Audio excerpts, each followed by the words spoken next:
La noche no se rompió. Se desgarró.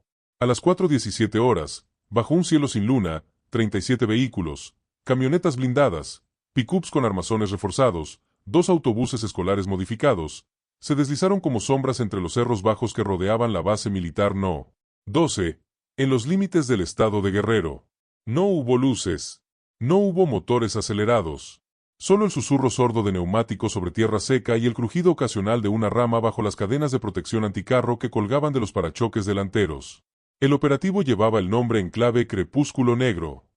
No era un asalto improvisado. Era una sinfonía calculada al milisegundo. Durante 14 semanas, un equipo de planificación, compuesto por exmilitares desertores, especialistas en ciberinteligencia y logísticos con experiencia en el tráfico de armas, había estudiado cada centímetro de la instalación, rotación de guardias, horarios de relevo, puntos ciegos de las cámaras perimetrales, incluso el patrón de consumo eléctrico de los generadores auxiliares.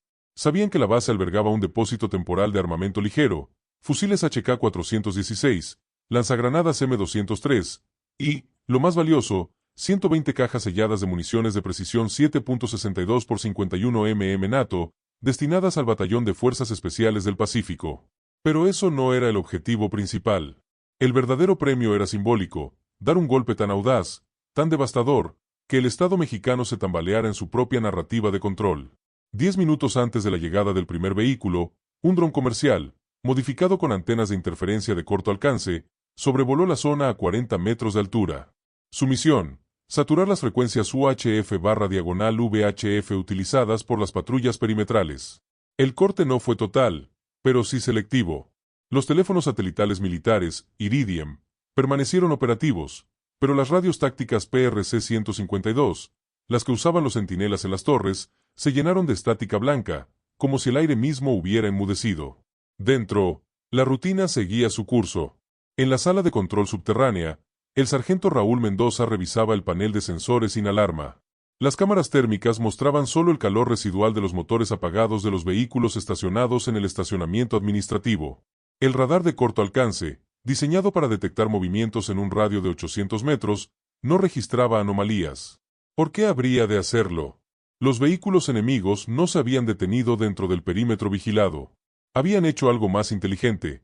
Se habían posicionado justo fuera del alcance nominal, en los pliegues del terreno, aprovechando las microdepresiones naturales, como si el paisaje los hubiera ocultado por voluntad propia. En la torre noreste, el cabo Flores terminaba su tercera ronda de café instantáneo. Miró su reloj, 4:23. En 27 minutos, el relevo llegaría. Se ajustó el chaleco táctico, comprobó que su fusil estuviera en modo seguro, y bostezó. A su espalda, la bandera tricolor ondeaba, inmóvil, en la oscuridad sin viento. Mientras, en el centro del cerco, los atacantes ejecutaban la fase final del despliegue. Un hombre alto, de rostro anguloso y cicatriz en la ceja izquierda, conocido solo como el cartógrafo, descendió de una Suburban negra con vidrios polarizados al 99%. Llevaba guantes de látex, aunque no había heridas visibles. En su mano derecha, una tablet industrial con un mapa tridimensional de la base superpuesto sobre una imagen satelital en tiempo real. Sector Alfa, listo, murmuró una voz en su auricular. Beta, en posición. Gama, confirmado. Delta, espera. Un perro. Perro guardián. Lo neutralizamos en silencio. Confirmado. No hubo explosiones. No hubo tiroteos. Solo movimientos sincronizados, casi coreografiados. Equipos de 3 hombres cada uno se deslizaron hacia los postes de iluminación perimetrales y cortaron los cables con pinzas de cerámica, sin chispas. Otros colocaron pequeños dispositivos magnéticos en los transformadores secundarios, pulsos electromagnéticos de baja intensidad, suficientes para dejar sin energía los sistemas de alarma secundarios, pero no los generadores principales. Era un equilibrio precario, como caminar sobre una cuerda tensa sobre el vacío. El cartógrafo observó el reloj de su muñeca, 4:41. Faltaban 19 minutos para el amanecer. 19 minutos para el colapso del orden.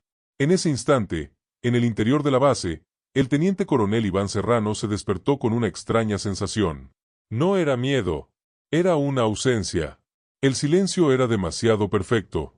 En sus 22 años de servicio, había aprendido que el peligro no siempre anuncia su llegada con gritos.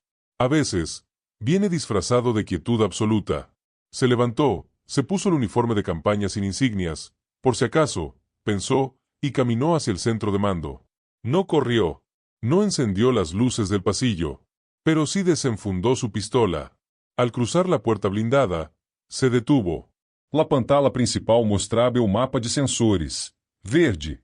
Todo verde, pero en la esquina inferior izquierda, el indicador de presión atmosférica local mostraba una ligera caída, y el micrófono ambiental del puesto de guardia norte, aunque mudo por la interferencia, captaba un leve zumbido, casi subliminal. No era un motor. Era el sonido de decenas de baterías de drones de reconocimiento, encendidas en modo standby, flotando a poca altura entre los árboles. Serrano no dijo nada. Solo asintió, casi imperceptiblemente, y tocó 2 veces el borde de la consola.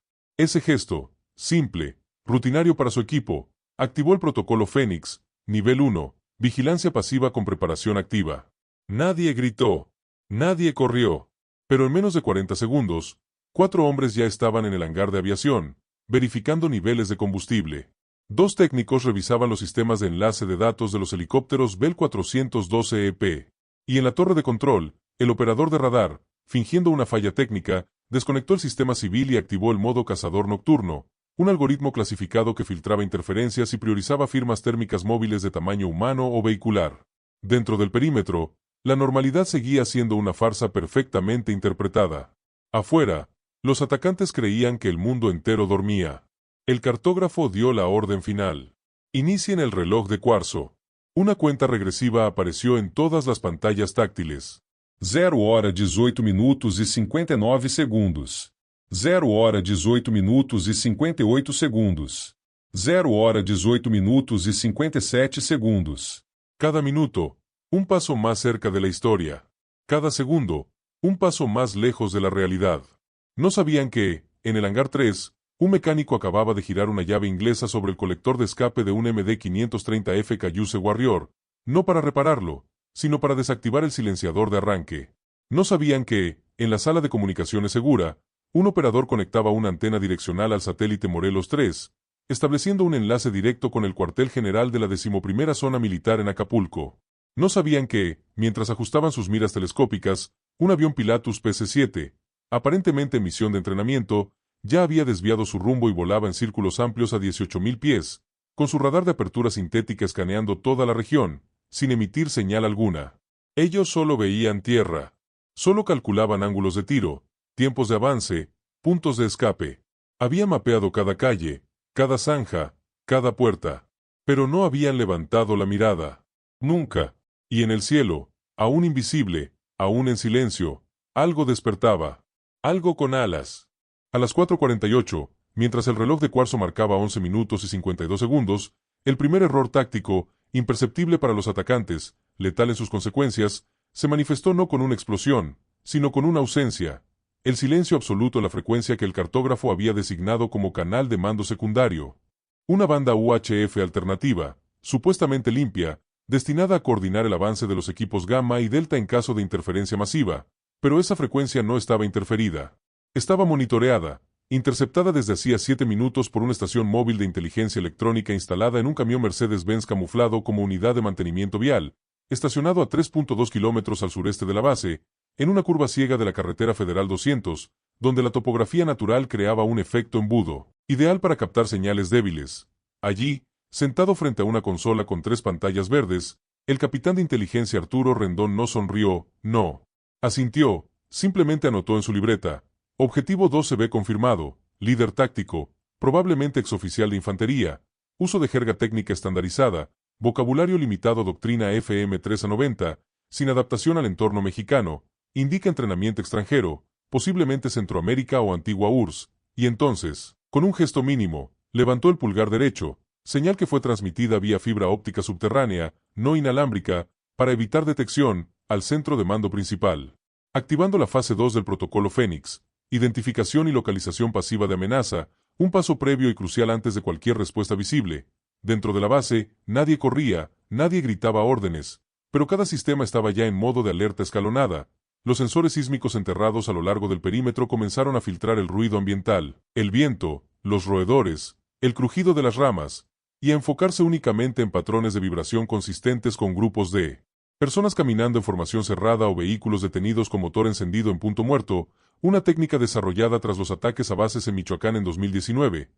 Simultáneamente, el sistema de visión nocturna de tercera generación montado en la torre suroeste, una barra diagonal PAS 13G, no enfocaba hacia el frente, como haría un novato, sino que barría lentamente los árboles en ángulo descendente, buscando el calor residual de los tubos de escape, no las siluetas humanas, porque un cuerpo humano puede ocultarse tras una roca, pero el calor de un motor diésel tarda hasta 22 minutos en disiparse por completo en aire seco, y eran 37 vehículos, todos encendidos en los últimos 15 minutos, todos emitiendo una firma térmica única, como faros encendidos en una noche sin estrellas.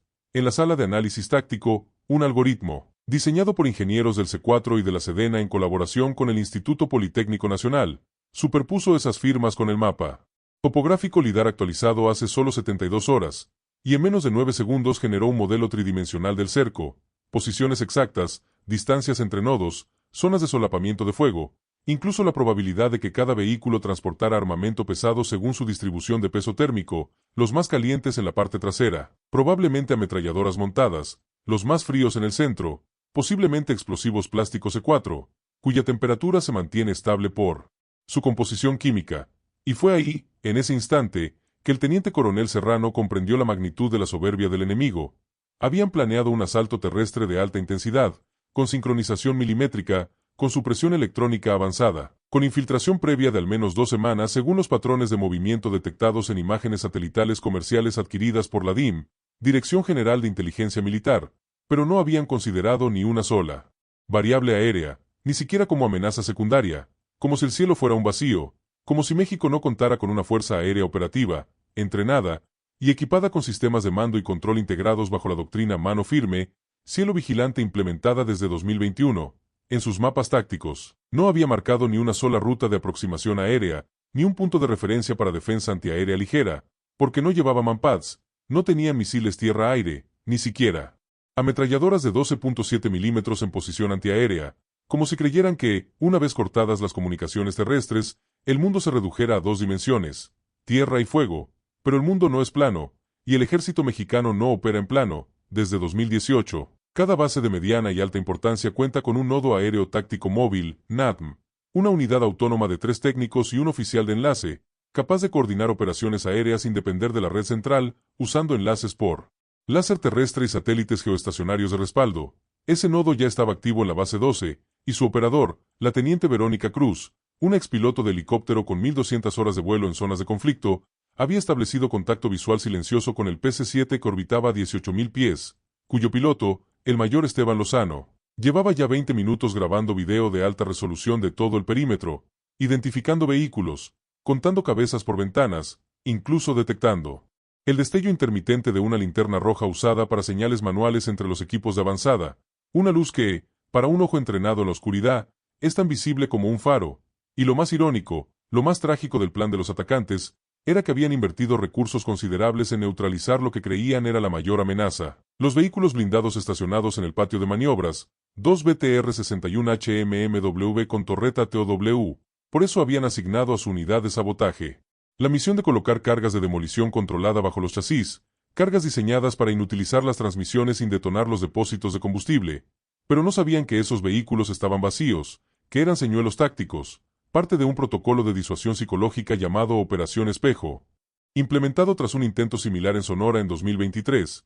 Los verdaderos blindados, 2 Panhard VBL y un RG-31 Nial antiminas, estaban estacionados dentro del hangar 2, con los motores ya precalentados, los sistemas de navegación activos, y los cañones cargados con munición de fogueo irreal, dispuestos a salir en menos de 40 segundos tras la orden de despliegue. Mientras tanto, en el exterior, el cartógrafo ajustaba su cronómetro para la fase final. A los 5 minutos, los equipos de asalto romperían el perímetro simultáneamente por 4 puntos. A los 3 minutos y 30 segundos, los francotiradores neutralizarían las torres de vigilancia.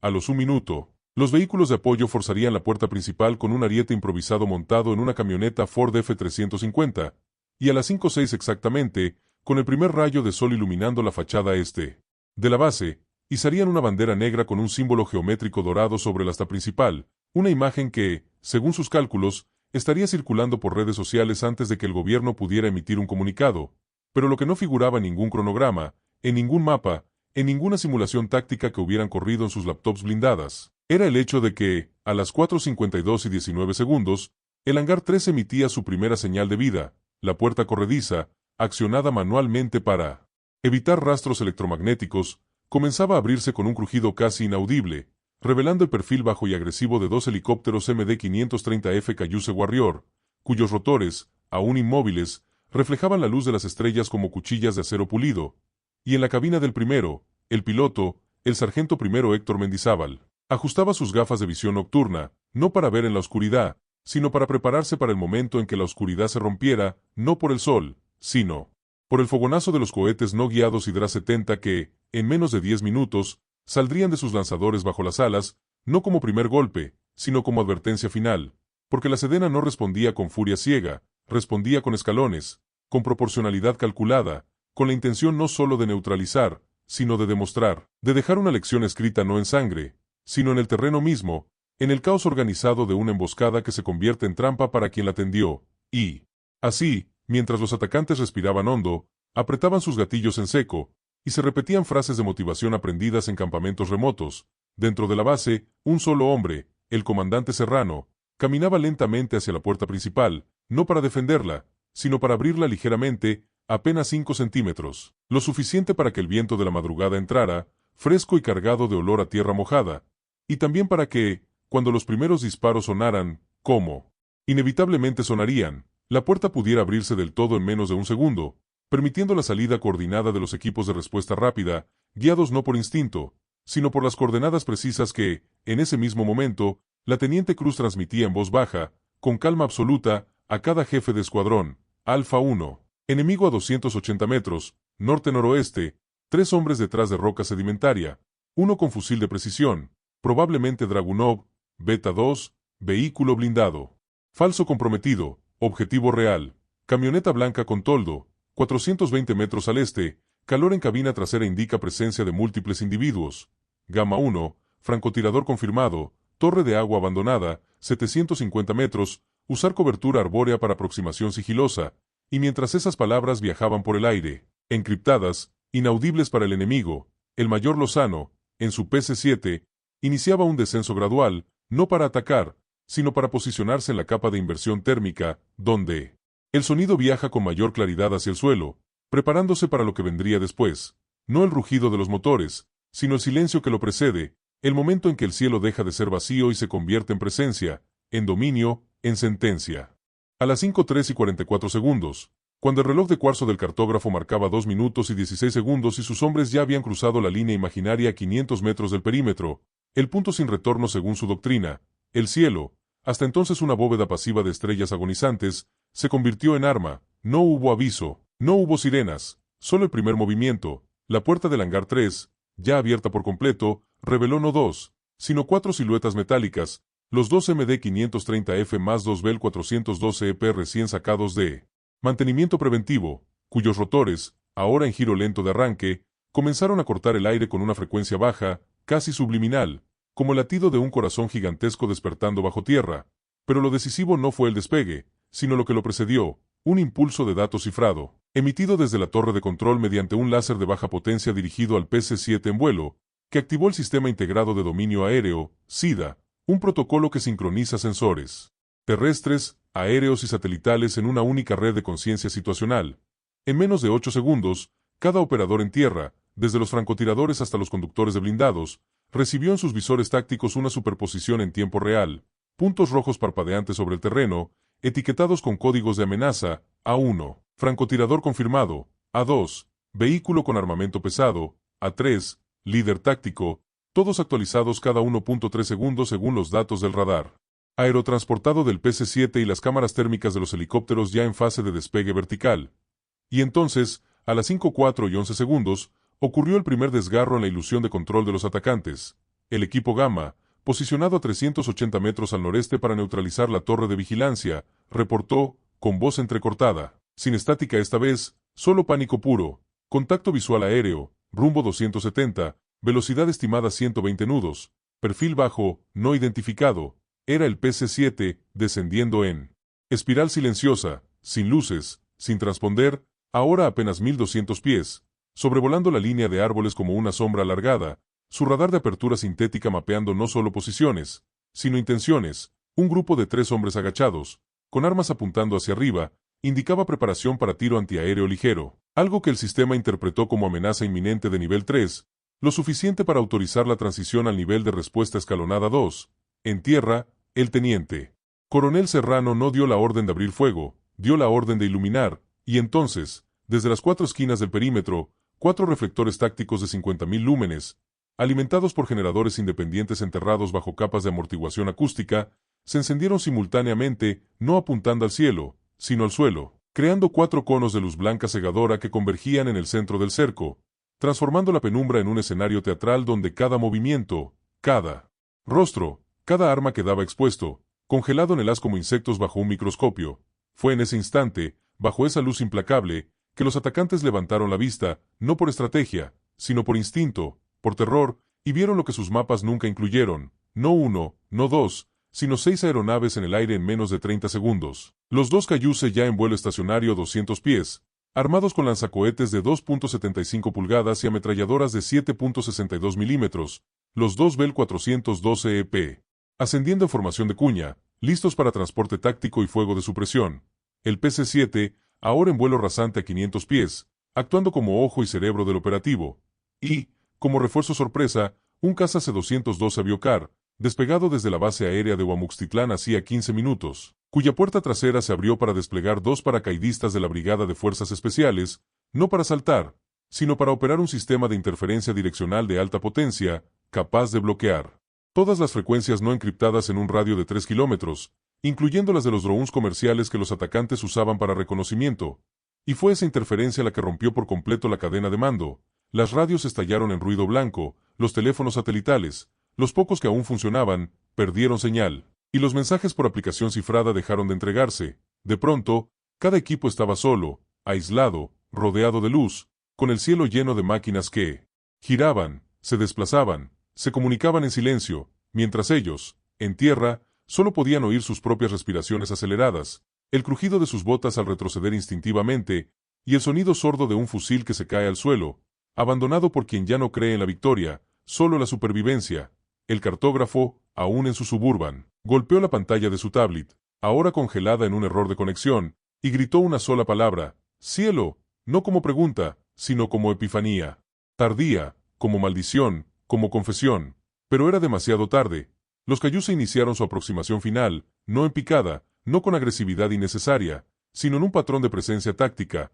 Uno se posicionó exactamente sobre el vehículo de mando, a 80 pies de altura, sus rotores generando una tormenta de polvo y hojas que golpeaba las ventanas como granizo, mientras el otro sobrevolaba lentamente la línea de vehículos, sus sensores láser marcando cada chasis con un punto rojo invisible para el ojo humano pero legible para los operadores en tierra, quienes, guiados por esas marcas, avanzaron sin vacilar, sin disparar aún, solo asegurando posiciones con precisión quirúrgica.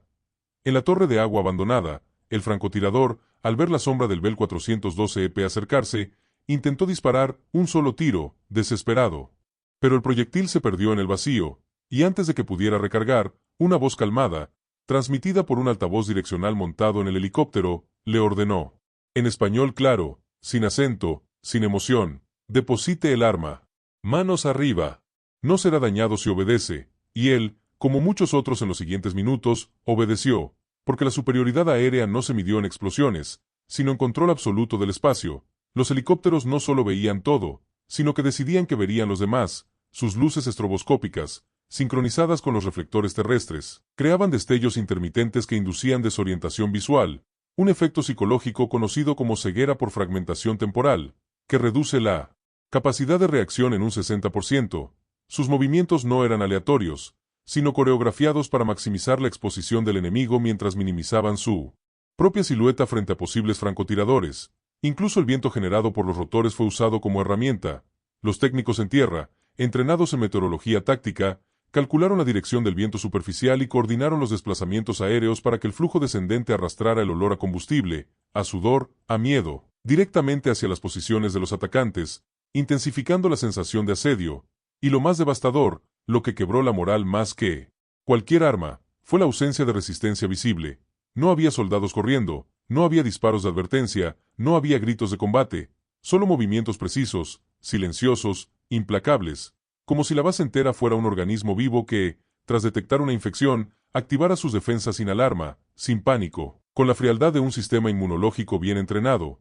A las 5:08:03, el último vehículo del cerco, una camioneta Nissan NP300 con remolque reforzado, intentó retroceder, huir por la carretera secundaria, pero antes de que recorriera 50 metros, el caza C-212 soltó una carga no explosiva, una red de fibras de Kevlar reforzada con microsensores, diseñada originalmente para captura de drones hostiles, que se desplegó en el aire y cayó sobre el vehículo como una telaraña gigantesca, enredando ruedas, chasis y eje de transmisión en menos de 2 segundos, inmovilizándolos sin daño a los ocupantes. Y en ese momento, mientras el sol empezaba a rozar el horizonte, tiñendo el cielo de ámbar, el mayor Lozano, desde su PC-7, transmitió un único mensaje codificado al centro de mando: Fénix cumplido. Cielo limpio. Tierra lista para limpieza final. No era una declaración de victoria, era un informe técnico, frío, exacto, porque en la Sedena, la acción no termina hasta que el terreno está asegurado, las amenazas neutralizadas y la evidencia preservada. Y así, mientras los helicópteros mantenían su patrulla de contención, formando un círculo aéreo perfecto sobre el perímetro, los primeros equipos terrestres, protegidos por los Panhard VBL que salieron del hangar 2 sin ruido, con sus motores eléctricos en modo silencioso, iniciaron su avance, no como asaltantes, sino como cirujanos. Cada paso calculado, cada cobertura verificada, cada voz transmitida en susurro cifrado. Y los atacantes, aún con armas en mano, no dispararon, no por cobardía, sino porque comprendieron, en lo más profundo de su instinto de supervivencia, que disparar era irrelevante, que el combate ya había terminado antes de empezar, que habían entrado a una trampa no construida con alambre de púas, sino con altitud, con velocidad, con visión, y que el verdadero error no fue subestimar al enemigo, sino subestimar el espacio en el que el enemigo operaba, porque en la guerra moderna, quien controla el cielo no solo gana la batalla, redefine las reglas del juego. A las 5:17, cuando el sol ya había superado la línea de los cerros y sus primeros rayos iluminaban el polvo suspendido en el aire como partículas de oro en movimiento lento, el cerco no se rompió, se disolvió, como sal en agua, sin estruendo, sin resistencia organizada, solo con el crujido de rodillas que tocan tierra, con el chasquido metálico de cargadores extraídos y arrojados al suelo, con el silencio colectivo de 187 hombres y 47 mujeres que, uno a uno, alzaron las manos mientras los equipos de la policía militar, uniformes impecables, rostros inexpresivos bajo las gafas de sol polarizadas, avanzaban en formación de abanico desde 4 puntos simultáneos, no corriendo, no gritando, simplemente ocupando el espacio que el miedo había dejado vacío. El primer detenido fue un joven de no más de 22 años, sentado contra una roca, con un fusil M4 sin seguro, mirando fijamente al Bell 412 EP que flotaba a 30 metros, como si buscara en sus hélices alguna explicación para el colapso total de su realidad.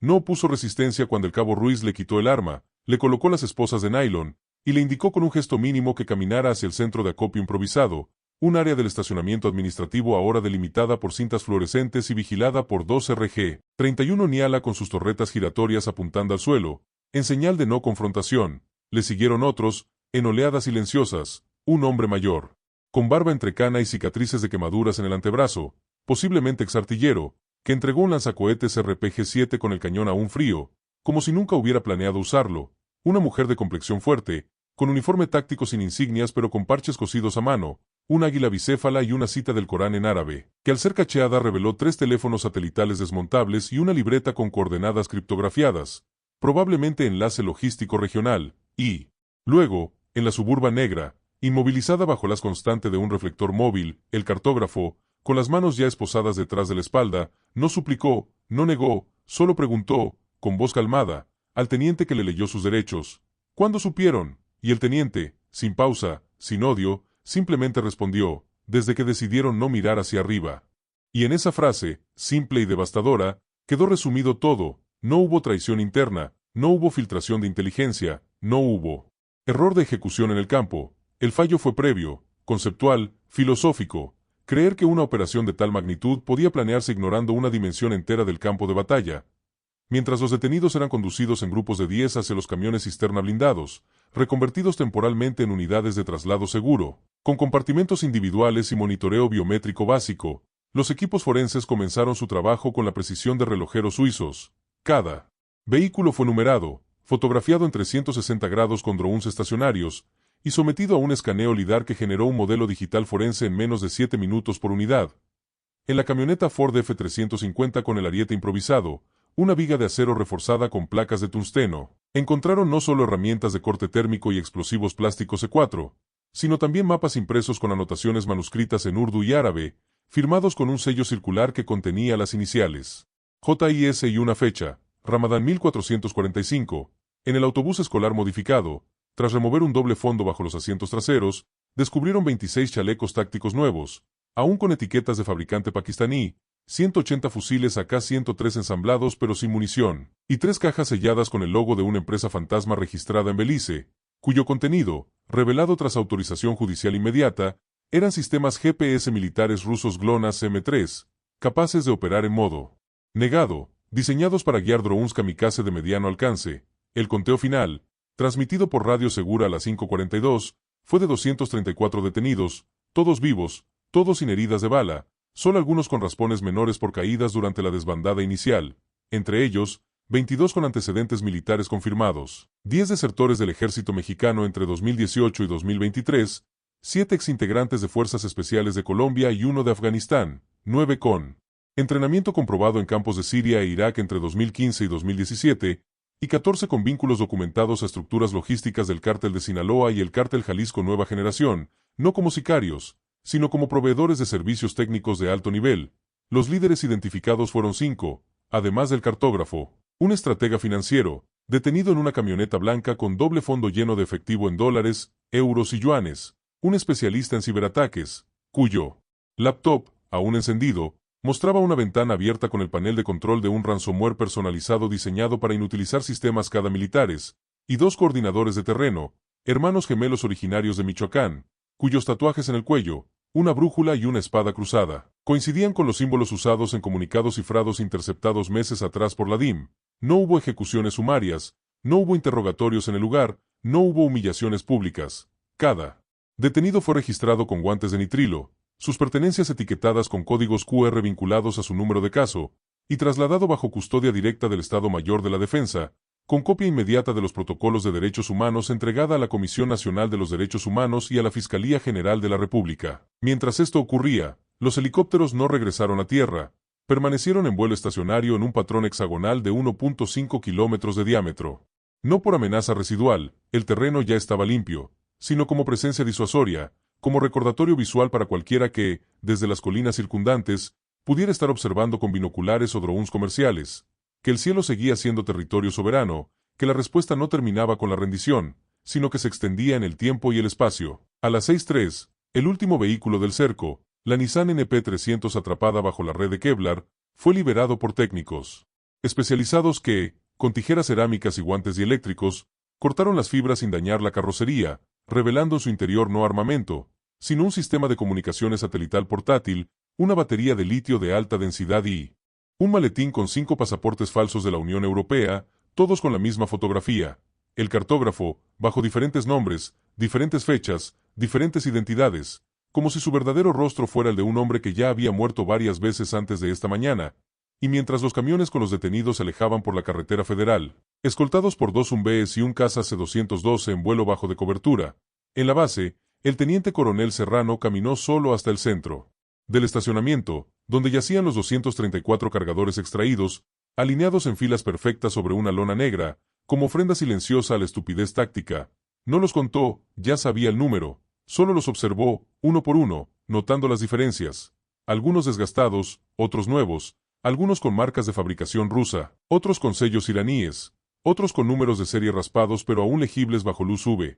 Y en ese instante, sin testigos, sin cámaras, permitió que una mínima expresión cruzara su rostro. No era satisfacción, no era alivio, era peso, el peso de saber que esta victoria no era el final, sino un capítulo en una guerra que se libra no solo con balas y helicópteros, sino con mapas incompletos, con arrogancia disfrazada de audacia, con la peligrosa ilusión de que el enemigo piensa como tú, planea como tú, y pelea en el mismo plano que tú, porque los 234 detenidos no eran solo hombres y mujeres con armas, eran síntomas de una enfermedad más profunda, la creencia de que el poder se mide en tierra conquistada, cuando en realidad se mide en dimensiones dominadas. Y mientras el sol subía, iluminando las huellas de neumáticos, las marcas de arrastre, los casquillos vacíos que nunca fueron disparados, La base volvió a su ritmo, no al de la normalidad, sino al de la vigilancia activa, porque en la Sedena, nadie celebra hasta que el último informe está firmado, el último dato archivado, y la lección, escrita no en papel, sino en la memoria colectiva, de quienes juraron defender el cielo tanto como la tierra. 3 días después del amanecer en que el cielo dejó de ser vacío para convertirse en juez, en testigo y en ejecutor, el informe final del Estado Mayor de la Defensa, clasificado como Estrategia Interna, nivel ébano, fue entregado en una carpeta negra sin logotipos, con cierre magnético y chip de autodestrucción térmica en caso de manipulación no autorizada, al despacho del secretario de la Defensa Nacional, cuya primera lectura duró 27 minutos, sin interrupciones, sin llamadas. Solo el crujido ocasional de las hojas al pasar y el tic-tac sordo del reloj de pared, un regalo del ejército de Pakistán en 2014, cuya esfera marcaba el tiempo no en horas, sino en ciclos de alerta. El documento no celebraba la operación, no atribuía méritos individuales, no usaba adjetivos heroicos, era frío, analítico, implacable en su autocrítica preventiva. El éxito no radica en la superioridad técnica, que, aunque real, era previsible, sino en la asimetría cognitiva del adversario, su incapacidad para concebir el campo de batalla como un volumen tridimensional, su fijación en lo terrestre como único plano de acción, su creencia de que el control del perímetro equivalía al control absoluto del espacio operativo, y debajo, en letra más pequeña, una nota marginal escrita a mano por el general director de doctrina militar. Esto no fue una emboscada fallida. Fue una autodestrucción táctica, ejecutada por quienes planeaban destruirnos, porque el análisis postoperativo reveló algo más inquietante que las armas incautadas o los pasaportes falsos. En los cuadernos de planeación recuperados de la Suburban del cartógrafo, en las carpetas cifradas del laptop del ciberespecialista, incluso en las anotaciones al margen de los mapas impresos, no había una sola referencia a capacidades aéreas mexicanas, ni a los Cayuse, ni al PC-7, ni al sistema SIDA, ni siquiera a los drones comerciales modificados que la Sedena usa para vigilancia perimetral desde 2020. Era como si, para ellos, México operara con una doctrina de los años 80, como si el mundo hubiera olvidado que desde 2017, cada base de mediana importancia cuenta con un enlace directo al Centro de Operaciones Aéreas Conjuntas, COAC. Como si ignoraran que en los últimos 7 años, la Fuerza Aérea Mexicana ha incrementado su tasa de disponibilidad operativa del 63% al 89%, que sus pilotos realizan ejercicios conjuntos con Estados Unidos, Francia y Brasil no como formalidad, sino como entrenamiento realista en entornos de negación electrónica y superioridad aérea disputada. Pero el error no fue solo técnico, fue epistemológico. Confundieron la ausencia de ruido con la ausencia de preparación. Creyeron que, porque no veían helicópteros en el hangar durante sus observaciones previas, gracias a los protocolos de ocultamiento táctico, no había helicópteros. Que, porque no detectaban tráfico de radio aéreo, gracias al uso de enlaces láser y satelitales, no había coordinación aérea. Que, porque sus drones no capturaban firmas térmicas en los hangares, gracias a los sistemas de enfriamiento pasivo y coberturas térmicas móviles, no había amenaza aérea. Y en esa cadena de suposiciones, cada eslabón débil era forjado con la misma aleación, soberbia táctica, esa creencia peligrosa de que el enemigo es predecible porque tú eres inteligente, de que el plan perfecto no necesita adaptarse porque el entorno no cambiará, de que la historia se repite porque los actores no aprenden. Pero la historia no se repite, se reinterpreta, y quien no actualiza su mapa mental del conflicto está condenado a repetir no victorias, sino derrotas anunciadas. El informe destacó 3 lecciones, no como recomendaciones, sino como mandatos. Primero, toda operación debe planearse en 4 dimensiones: tierra, mar, cuando aplica, aire y ciberespacio. Ignorar una es dejar una puerta abierta, y en la guerra, las puertas abiertas no se cierran con disculpas, sino con cadáveres. Segundo, la normalidad es el disfraz más efectivo de la preparación, una base que parece dormida no está indefensa, está esperando, y quien confunde la calma con la debilidad ya ha perdido la mitad de la batalla antes del primer disparo. Tercero, y más crucial, asterisco: el enemigo no es quien ves, sino quien dejas de ver, no el francotirador en la torre de agua, sino el piloto en el PC-7 a 18.000 pies, no el hombre con el RPG, sino la teniente Cruz transmitiendo coordenadas con voz serena mientras el mundo se desmorona a su alrededor. Y fue esta última lección la que inspiró el nombre interno del documento final, Memoria del Cielo, un recordatorio institucional de que en la guerra moderna, la victoria no se gana en el suelo que pisas, sino en el espacio que dominas, y que dominar el espacio no requiere tener más armas, sino más conciencia, porque los 234 detenidos no fueron vencidos por helicópteros, fueron vencidos por su propia ceguera. Sus vehículos no fueron inmovilizados por redes de Kevlar, fueron inmovilizados por la imposibilidad de retroceder cuando el cielo entero te observa, te señala, te contiene. Y aunque los juicios penales apenas comienzan, Aunque las investigaciones internacionales se extenderán por años, aunque los nombres de los líderes serán borrados de los medios por razones de seguridad nacional, el legado de Crepúsculo Negro no será su ambición, ni su logística, ni su audacia, será su error. El error de creer que el poder se mide en metros cuadrados, cuando en realidad se mide en metros cúbicos. El error de planear una guerra en 2 dimensiones mientras el mundo entero opera en 3. El error de pensar que, porque cortaste las comunicaciones terrestres, el mundo entero se cayó, cuando en realidad, en el silencio que creaste, el cielo comenzó a hablar, no con rugidos, sino con precisión, con paciencia, con la implacable lógica de la física y la doctrina. Y así, mientras los investigadores continúan reconstruyendo las redes financieras, mientras los psicólogos militares analizan los perfiles de reclutamiento, mientras los ingenieros estudian los sistemas GPS incautados para anticipar la próxima amenaza, en cada base de la Sedena, en cada sala de mando, en cada simulacro táctico, se repite una frase, no como eslogan, sino como juramento tácito, grabado no en piedra, sino en la memoria muscular de quienes entrenan bajo el sol y bajo las estrellas. Olvidar el cielo cuando tu enemigo tiene alas no es un error, es una sentencia, porque el cielo no perdona la arrogancia, no exige venganza, pero sí coherencia. Si crees que el mundo es plano, el mundo te tratará como si lo fueras, y te aplastará con la fuerza de su propia curvatura. Y entonces, mientras el viento de la tarde sopla sobre la base 12, levantando polvo donde antes estuvieron los vehículos del cerco, mientras los técnicos reinstalan los sensores sísmicos y borran las marcas de las cintas fluorescentes, mientras el sol se pone otra vez, como lo ha hecho por millones de años, una pregunta permanece flotando en el aire, tan ligera como una pluma, tan pesada como un cañón. ¿Crees que errores así son evitables o son el precio inevitable de subestimar al oponente? No como acusación, sino como invitación, porque en la guerra, como en la vida, no hay respuestas definitivas, solo decisiones, y cada decisión que tomas sobre cómo ves al mundo, plano o volumétrico, silencioso o vigilado, dormido o despierto, es, en el fondo, una apuesta sobre tu propia supervivencia. Y el cielo, indiferente, seguirá allí, esperando, observando, listo para recordarte, una y otra vez, que no es el arma la que decide la batalla, sino el ángulo desde el que la miras.